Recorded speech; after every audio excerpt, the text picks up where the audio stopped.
तुमची लेख कधी रुकली का?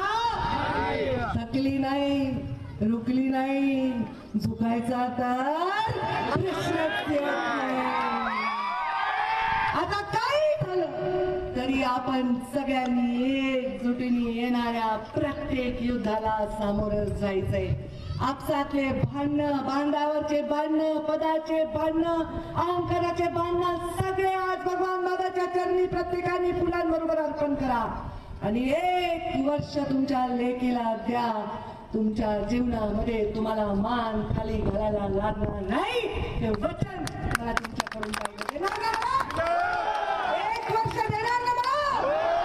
1 वर्ष एकजुटीने माझ्या बीड जिल्ह्याकडे सगळं राज्य बघत आहे. त्या बीड जिल्ह्याने आतापर्यंत इतिहास घडवलेला आहे.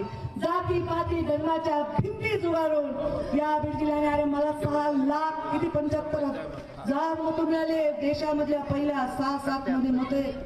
अरे मी हारले नाही रे, मी हारले नाहीये. इथून हारला त्या दिवशी माणूस हरत असता, इथून मी कधीच हारले नाही.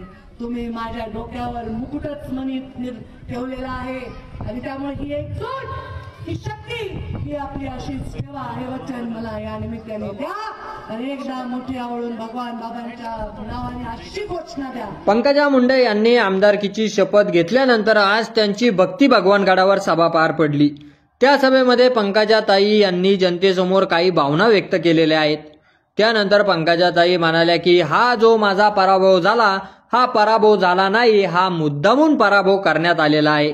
आणि त्यानंतर पंकजाताई असंही म्हणाल्या की हा आता आपला पडावा झाला, आता याच्या पुढचे आपल्याला मोठे मोठे पडाव गाजवायचे आहेत. त्यानंतर त्या असंही म्हणाल्या की आता आपल्याला जे पडाव करायचे आहे ते काळजातून करायचे आहे, पण बुद्धीने सुद्धा करायचे आहे आणि उगाच आपल्याला धिंगाणा करायचा नाही. आणि हे सारं आपल्याला आता डोक्याने करायचे आहे. उगाच आपला धिंगाणा परत वाढून जाईल आणि या पुढचे विचार सारे डोक्याने करायचे आहे आणि आपल्या कोणत्याही नेत्याला त्रास झाला नाही पाहिजे असं तुम्ही 1 वर्ष वागा, मग जन्मात कुणीही आपल्या वाटेला जाणार नाही असंही त्या म्हणाल्या. चला तर बघूया. अरे तुम्ही जे कोयता वर हातामध्ये करून माझ्या बरोबर मनगटाचं बळ देता त्याच्या एवढं मोठं बळ कुठलं नाही. आणि त्यामुळे ही लढाई मी सांगितलं याचा एक पडाव झाला. याच्या पुढे आपल्याला मोठे मोठे पडाव गाठायचे आणि हे करत असताना हृदयातून तर करायचंच आहे, पण बुद्धीने सुद्धा आपल्याला काम करायचंय.